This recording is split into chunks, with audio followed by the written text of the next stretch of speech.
کل میں نے ہمارے ایک مخلص ہیں، وہ اپنا نیا مکان بنا رہے ہیں، 3 مکان بنا رہے ہیں ان کی فیملی. میں نے انہیں ایک عمل بتایا، آج آپ کو ہی بتاتا ہوں، طرفت عین پہ یاد آئی بات. ذرا یہ عمل غور سے سنیے گا، ہر اس شخص کے لیے جو نیا مکان چاہتا ہے، نیا مکان بنا چکا ہے، نئے مکان میں رہ رہا ہے یا نیا مکان بنائے گا. میں نے کہا آپ نے نیا مکان بنایا ہے، ان قریب شفٹ ہونے والے ہیں، منتقل ہونے والے ہیں، اس کا کوئی حل بھی کیا؟ سب سے پہلے اس نئے مکان میں 3 نقصانات ہیں، اور آپ نے ایک بات اکثر سنی ہوگی، ہمیں گھر راس نہیں آیا، مکان شفٹ کیا، یہ حادثہ، یہ واقعات، جانی نقصان، مالی نقصان، پریشانیاں، مشکلات، مسائل، ہمیں نہ لوگوں کی نظر کھا گئی، یا یہ فلاں فلاں، آپ نے سنا ہوگا. آج میں اس کا راز بتاتا ہوں، یہ ہمیشہ راز یاد رکھیے گا، اور میری یہ بات ضرور پھیلائیے گا، بتائیے گا، لوگوں کا نفع ہو جائے گا، بھلا ہو جائے گا. نیا مکان جب بھی بنتا ہے، اور جتنا خوبصورت ہوگا، جنات کو بڑا پسند آ جاتا ہے. اب میں ایک صاحب نے مجھے ایک بات بتائی، وہ بات میں انہی کی زبان میں سناؤں گا، آپ وہ بات کی چاشنی بھی لے لیں، پھر میں بات مختصر کر کے بتاؤں گا. اماں بالا کو قرآن پڑھیں دیے، یہاں تک سمجھ آئے؟ بچوں کو قرآن پڑھاتی تھی اماں. تو ہم نے نیا مکان بنایا، اماں نے میں دٹھا، اماں کہہ دیے بانج حافظ کوئی درخت دی ساوی لکڑ بھانا، چمک بھانا، شاخ توڑ کے لیا تازہ. اماں تازہ چاک لو کے اوپر چڑھ گئی، نیت بیمار پوے، خدا خراب کر رہے، گلو سڑو، میرا گھر تک نظر یہاں، نکلو ہی تم، نکلو. ارے اماں ایسی دیواروں کو مار رہی، ایسی. ہم نے کہا یہ پتا تھا اماں کے پاس جنات بھی پڑھتے ہیں، آتے بھی ہیں، اماں جنات کا دم بھی کرتی ہے، ہدیے کھانے وغیرہ بہت آتے تھے ان کے گھر. میں نے بھی اماں کو دیکھا ہوا تھا، وہ میری نانی اماں کی بہن بنی ہوئی تھی، ایک دوسرے کو ہدیے دینے لینے کرنے. نانی اماں کی طرف سے ہدیے تھوڑے جاتے تھے، ادھر سے زیادہ جاتے تھے کہ نانی اماں کی جیب سے جاتے تھے، ادھر سے ہدیے آتے تھے، تو اتنے ہوتے تھے کہ وہ تقسیم ہوتے تھے. تو کہ نانی اماں، میری اماں نے نا مار مور کے ہانپتی اماں آ گئی، کہہ رہے بس نکل گئے. اماں کیا ہے؟ کہہ رہے نیا مکان بنایا، ان کو اچھا لگا، گزرے جا رہے تھے، اوپر جو سیڑھیوں کی بمٹی تھی وہاں جا کے انہوں نے اپنا ٹھکانہ لگا دیا، مٹی لینے پہ آنا پڑی، اپنا سامان لگا رہے تھے تو مجھے نظر آ گئے، نکال کے آئی ہوں. اچھا یہ ایک نہیں کئی واقعات ہیں. آپ کے گھر میں بہترین گھر بنا، اور آپ کے گھر میں گندی کیچڑ کے 5-10 کتے، جو گرمیوں میں نا آپ نے دیکھا ہوگا نالیوں میں کتے بیٹھے ہوتے ہیں، بڑی ساری زبان نکال کے ہانپ رہے ہوتے ہیں، گندی نالی میں پانی گزر رہا ہوتا ہے تو ان کا جسم کچھ ٹھنڈا ہوتا ہے. اور گندی نالی والا کتا جب اٹھ کے نا اپنے بدن کو چھاڑتا ہے تاکہ کیچڑ وغیرہ، آپ کے گھر میں کتوں کا ریوڑ گھس آئے گندے، تو گھر میں کیچڑ ہوگی یا عطر کی بارش ہوگی؟ بدبو، غلاظت، نجاست، خباثت، یہی کچھ ہوگا. کیا ہوگا؟ جس گھر میں شیاطین آ جائیں اور شیاطین کا پورا قافلہ آ جائے اور فیملی آ جائے، جو کہ ہر بیت الخلاء میں ہوتی ہے، خبث اور خبائث، مذکر اور مؤنث، مائی اور جوان، ہر بیت الخلاء میں ہوتے ہیں. جو جتنا بیت الخلاء کو ٹائلیں لگا دے، لگژری بنا دے، ہمیں دھوکہ ڈال دیا اس ٹائلوں نے اور شیشے نے اور کموں نے. میرے کملی والے نے فرمایا ہر بیت الخلاء میں فیملی رہتی ہے. بھائی میاں بیوی ہوگی تو بچے ہوں گے نا، تو میں فیملی ایسے تو نہیں کہہ رہا. خبث اور تو سب سے پہلے تو جنات، شیاطین. دوسرا جو ہوتا ہے، جو روگ لگتا ہے، دوسرا جو روگ لگتا ہے وہ خص مزدور اور لیبر کا روگ لگتا ہے. غور سے سنیے گا، کتابوں میں لکھا ہے اپنے دھویں سے اپنے پڑوسی کو تکلیف نہ دو، اگر تم نے کوئی مسالہ دار چیزیں، اسپائسی چیزیں، لذیذ چیزیں بنائی ہیں اور تمہارے پڑوسی کو یہ قدرت حاصل نہیں تو اس کو تکلیف نہ دو، پانی شوربے میں زیادہ ڈال دو، کچھ اس کو دے دو۔ اور کتابوں میں یہاں تک لکھا ہے کہ پھلوں کے چیزوں کے چھلکوں سے پڑوسی کو تکلیف نہ دو۔ اگر کوئی اچھی اعلیٰ چیزیں کھائی ہیں تو اپنے پڑوسی کے گھر سے دور رکھو، اس بیچارے کو تکلیف ہوگی کہ اللہ میری جیب میں بھی ہوتا میں بھی کھاتا۔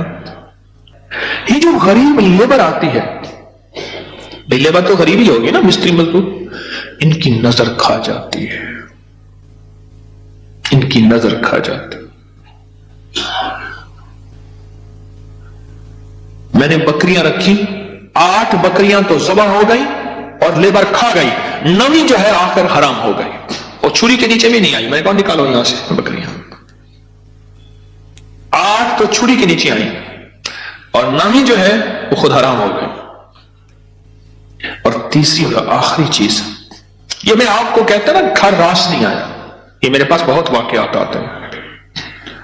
اس کی نظر ہوتی ہے، لیبر کی ہوتی ہے، اور بعض بندے ایسے ہوتے ہیں، اب تو سائنس ایول آئی اور بیڈ آئی پہ جاؤ، میرا لفظ لکھو سوشل میڈیا پہ، نیٹ پہ، پتہ نہیں کہاں، فیس بک پہ، ایول آئی بیڈ آئی۔ اب تو پوری دنیا کی سائنس نظر بد پہ پاگل ہو چکی ہے۔ پہلے کہتے تھے یہ ان کی قصے کہانیاں ہیں، ارے میرے کملی والے نے فرمایا، اور سائنس اس کی ریسرچ کو کہے سچ نہیں ہے تو ہو کیسے سکتا ہے؟ ہو کیسے سکتا ہے؟ حضرت علی کرم اللہ وجہہ کے فرامین بہت زیادہ نظر بد پہ، حسنین کریمین کے فرمان بہت زیادہ، آل رسول اصحاب رسول کے فرمان بہت زیادہ، واقعات بہت زیادہ، تجربات بہت زیادہ۔ اور تیسری اور آخری چیز انہیں میں نے بتائی کہ بعض اوقات ہم اپنے رزق کے حلال سے کسی سے سامان لیتے ہیں اور اس کا رزق مشکوک ہوتا ہے، اس نے کاروبار مشکوک رزق سے کیا ہوا ہے، اس سے میٹیریل لے رہے، غور سے سمجھے گا، باریک نقطہ ہے، ہم نے اس سے جو میٹیریل دیا وہ رزق مشکوک ہے اس کا۔ اس کی دلیل میں دیتا ہوں آپ کو، میں ایک بات کہا کرتا ہوں، آپ نے شاید سنی ہوگی کہ اگر میں محسوس کرتا ہوں میرا رزق مشکوک ہے تو اس مشکوک رزق سے کبھی روزے نہ رکھنا۔ میں آپ کو اکثر عرض کرتا ہوں، کسی ایسے بندے سے جس کا رزق طیب طاہر حلال ہے اس سے ادھار لے لے، ٹھیک ہے، اس سے ادھار لے کر جس کا رزق طیب طاہر حلال ہے اس سے روزے رکھ اور اپنے پیسوں میں سے وہ ادھار چکا دے، رزق کا اثر ہوتا ہے۔ ایک بزرگ کہتے ہیں میں نے دعوت کھائی 1 مہینے تک میرے جی میں آیا کہ میں کوئی گناہ بدکاری کروں، صرف ایک دعوت کھائی تھی۔ واقعات یہ 3 عوامل ہیں، 3 فیکٹرز ہیں بڑے، جو گھر کے اندر کہتے ہیں کہ گھر راس نہیں آیا۔ اس کا حل کرنا ہے صدقات، خیرات، اعمال، تسبیحات اور ذکر کے ذریعے، اس کا حل کرنا ہے۔ صدقات، خیرات، اعمال، ذکر اور تسبیحات، اس کا حل کرنا ہے۔ اب یہ سنتے جائیے، غور سے سنیے گا، توجہ سے۔ نئے گھر میں جب بھی داخل ہوں، سب سے پہلے تو یہ سوچیں کہ میں گھر کس رزق سے بنا رہا۔ یاد رکھیے گا، مشکوک رزق، یا آپ نے ایسا موضوع چھیڑ دیا کہ اس موضوع کو مجھے کچھ بتانا پڑے گا۔ سب سے پہلے تو یہ ذہن نشین رکھیے گا، رزق مشکوک کبھی زندگی اور نسلوں میں چین سکون نہیں دے سکتا، کبھی نہیں دے سکتا۔ وہ کیسے ہوگا؟ اس کے میرے پاس واقعات میں ایک چھوٹا سا صرف واقعہ سناتا ہوں۔ میں نے کئی واقعے دیکھے۔ پتہ چلا کہ بیٹا فوت ہو گیا خودکشی میں، گرمی تھی، گھر تھا بڑا سارا، یعنی ادھر بھی گھر کے لان تھا، باغیچہ تھا، ادھر بھی باغیچہ تھا، بڑا بہترین گھر بنا ہوا تھا۔ اس وقت محسوس ہو رہا تھا یہ گھر کو بنے 35-40 سال ہو گئے۔ چارپائی جو پڑی تھی تو ہمارے ہوتے ہوئے دھوپ آ گئی، تو چارپائی کو میں نے گھسیٹا اور ایک بیل تھی بڑی خوبصورت، اس کے نیچے لے گئے۔ ایسی بندہ رو رہا تھا، وہ اپنے علاقے کا مجسٹریٹ تھا، میں نے اس کی مجسٹیٹی دیکھی ہے. بٹھے والے کو حکم تھا کہ اتنی اینٹیں پہنچانی ہیں ورنہ بٹھا کسی شکایت کی وجہ سے سیل ہو جائے گا. سیمنٹ والے کے ذمے تھے کہ اتنی سیمنٹ کی بوریاں پہنچانی ہے ورنہ تو 2 نمبر سیمنٹ بیچ رہا تجھ پہ آبجیکشن لگ جائے گا. ریت والے، اینٹ والے، ہر میٹیریل والے کے ذمے تھا کہ تو نے پہنچانا ہے. بہترین مکان بنا، بہترین مکان بنا. اس گھر میں رہا اور کبھی سکھ کا سانس نہ لے سکا. بیوی مر گئی، بیٹا اڑ گیا کہ میں نے ماں کو گھر میں دفن کرنا ہے. جو گھر کی پچھلی طرف کا باغیچہ تھا وہاں ماں کی قبر تھی اور خودکشی مر کے کہنے لگا مجھے ماں کے قدموں میں دفن کرنا ہے. 2 قبریں گھر میں بنی ہوئی تھی. بیٹھا ہوا تھا، ریٹائر، مر گیا اور پھر اس کا کوئی وارث نہیں تھا. وہاں پتہ چلا اس شہر میں کہ ہمارے مرشد آئے ہیں. کچھ لوگوں کو بھاگ آئے. ایک بابا آیا ریٹائر. تو میں نے کہا بابا جی مرشد بس میرے گھر چلے، دعا کر دیں، کھانا کھا لیں. میں نے کہا کس لیے؟ میری دعائیں ہوں گی. میں نے کہا ایک چیز پہ دعا دوں گا کہ اس بابے کی آپ نے خدمت کرنی ہے. تو خود بھی بابا ہے، اس کی خدمت کرنی ہے اور اس بابے کی موت تک وہ بزرگ بابا وہ بھی زندہ ہے، اس کی خدمت کرتا رہا اور وہ دعائیں دیتا رہا. میرے اپنے چھوڑ گئے کہ حکیم صاحب تو آیا اور کسی کو خدمت پہ چھوڑ گیا کہ میری چارپائی دھوپ پہ پڑی ہوتی تھی. میرے اندر سختی ختم ہو گئی. ایک بڑھاپے نے مارا، دوسرا غموں نے مارا. بڑا لمبا واقعہ ہے. سب سے پہلے رزق کے حلال نسلوں کے لیے راحت ہے. اور دوسری چیز ہمارے ایک جاننے والے ہیں، ان کی زندگی میں مسائل ہی مسائل ہیں، مشکلات ہیں، غم ہی غم ہیں. اس غم کو وجہ الیکٹریشین آیا، تھوڑا سا کام کیا، اس کا ہاں تجھے پیسے دوں گا. بجلی والے کا، پلمبری والے کا، مرمت والے کا کوئی کام ہے، دھوبی کا، فلاں کا فلاں، اس نے کہا پیسے دوں گا. اور اگر اس نے پیسوں کا اصرار کیا تو اس کو دھمکایا، ڈرایا. چھوٹے چھوٹے لوگوں کے پیسے کھاتا گیا. نسلوں میں غربت، تنگ دستی نے گھیر لیا.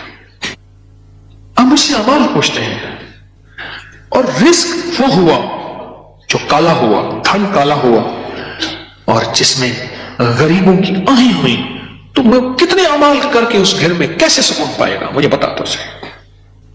اس کی مثال پتہ ہے کیا ہے؟ خنزیر کو بڑے خوش و خضوع سے لٹا کے کہتا ہے بسم اللہ اللہ اکبر، تو خنزیر حلال ہو جائے گا. کتے کو لٹا کے تو کہیں بسم اللہ اللہ اکبر، چھری بھی تیز ہو، قبلہ رخ بھی ہو، باوضو بھی ہو اور تکبیر بھی پوری پڑے، تو کتا حلال ہو جائے گا؟ خنزیر حلال ہو جائے گا؟ نہیں ہوگا. کوئی بات نہیں، گھر چھوٹا ہے، کوئی حرج نہیں. ان چیزوں کے خیال کر کے اب عمل بتا رہا ہوں. گھر میں 81 دفعہ سورۃ یاسین، جب نئے گھر میں داخل ہوں 81 دفعہ سورۃ یاسین مل کے بیٹھ کے خود پڑھیں، کرائے کے بندے جمع نہ کریں. 81 دفعہ سورۃ یاسین، اول آخر 7 بار درود پاک، ہر دفعہ بسم اللہ الرحمن الرحیم مل کے پڑھ لیں. ایک دوسرا، ہر کونے میں 11 دفعہ آیت الکرسی مل کے پڑھ لیں. کوئی اس کونے میں گھر کا بندہ پڑھ لے، کوئی اس کونے میں. گھر کے چاروں کونے میں 11 دفعہ آیت الکرسی اور 1 دفعہ گھر کے درمیان میں 11 دفعہ آیت الکرسی. 2 اور گھر کے چاروں کونے میں 3 دفعہ اذان، 3 دفعہ اذان. یہ جو اذان ہم نماز کے لیے کہتے ہیں، پڑھتے ہیں. ایک ہے اذان پڑھنا، ایک ہے اذان دینا. اذان دینے کے لیے انگلیوں میں اونگلیاں ٹھوسنی پڑتی ہیں، قبلہ رخ بھی ہے، مسجد ہے، منبر ہے یا چبوترا ہے. نہیں، اذان پڑھنا وظیفے کی شکل میں ہے. تو 3 دفعہ اذان چاروں کونوں میں. کتنا ہو گیا یہ؟ 3 عمل ہو گئے. میں نے 5 عمل بتانے ہیں. اور چوتھا یہ ہے کہ وہاں جا کے 1 دن، 3 دن، 7 دن یا 11 دن، 1 دن، 3 دن، 7 دن یا 11 دن اتنا پکائیں کہ لوگوں کو کھلائیں، اور خاص طور پہ ان لوگوں کو جن کو اتنا اچھا کوئی نہیں کھلاتا.